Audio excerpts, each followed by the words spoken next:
और बहुत इम्पॉर्टेंट ये भी बात है, जहाँ तक अभी तक समझ आ रही है वैज्ञानिकों को, कि इस म्यूटेशन होने के बावजूद जो भी वैक्सीन्स अभी डेवलप हो रहे हैं, पर्टिकुलरली जो हमारे देश में डेवलप हो रहे हैं और जो बाहर जो विकसित हुए हैं, जितने भी हुए हैं लगभग, उनको अगर हम इस दृष्टि से देखें कि क्या इस म्यूटेशन से उनके ऊपर नेगेटिव प्रभाव पड़ेगा कि वो काम नहीं करेंगे, ऐसा नहीं है. No need to panic. To the best of our knowledge, we have yet to spot such a virus in our country for which there are intensive efforts in the offing. जो ये म्यूटेशन आया है, इसके असर क्या हुआ है, इसको जो यूके के रिसर्च साइंस कम्युनिटी ने समझा है और उनसे हमने कब बातचीत करी थी डिटेल में, उससे एक चीज़ सामने आई है कि ये एक से दूसरे में जाने की जो इन्फेक्शसनेस है या ट्रांसमिसिबिलिटी है, उसको एनहांस करता है ये बदलाव जो उसके स्वभाव में, उसकी बायोलॉजी में आ गया है. Transmissibility has increase, infectiousness has increase.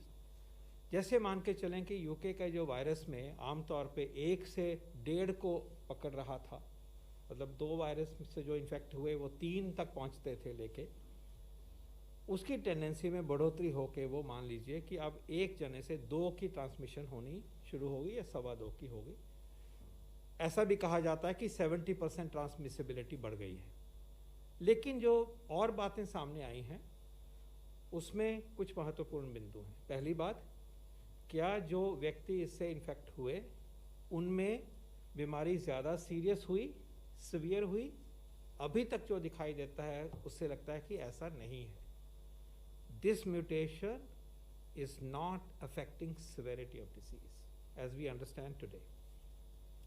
Number 2, does it increase the chances of death in that country जहाँ से आया, क्योंकि वहीं का ही ये नॉलेज है अभी?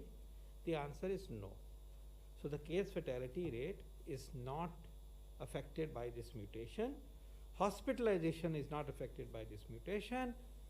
Seriousness of the disease is not affected by this mutation. What is affected is tendency to infect more people. That by itself is a cause for concern, क्योंकि एक वायरस कम लोगों को इन्फेक्ट करने की ताकत रखता है तो पेंडेमिक में कंट्रोल रहता है.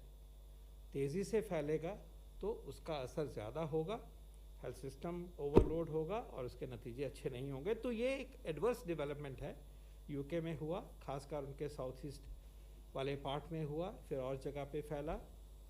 तो ये एक तथ्य है जो कि सरकार पूरे तरीके से वॉच कर रही है.